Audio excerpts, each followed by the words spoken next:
Let's unlock the secrets to pricing your Ai Call Agent built with Vapi, ensuring both competitiveness and profitability. First, pinpoint the core functionality of your AI agent. Does it handle simple inquiries or more complex tasks like appointment scheduling or sales?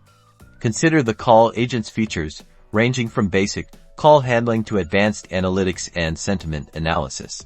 Next, define your tiers. A tiered pricing structure allows you to cater to a broader audience. Maybe offer a basic plan with essential features at a lower cost, a standard plan that includes more advanced features, and a premium plan that is all-inclusive. Factor in usage. Are you charging per call, per minute, or based on the number of active agent seats?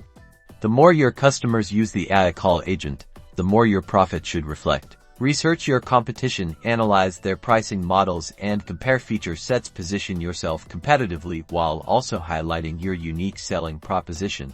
Evaluate your costs, including Vapi platform fees, infrastructure expenses, and development costs. Ensure your price points cover these costs and provide a healthy profit margin. Finally, stay flexible. Regularly review your pricing strategy, gather customer feedback, and make adjustments to optimize for both market competitiveness and your platform's value. By carefully considering functionality, features, and usage, you'll build a successful Ai Call Agent business.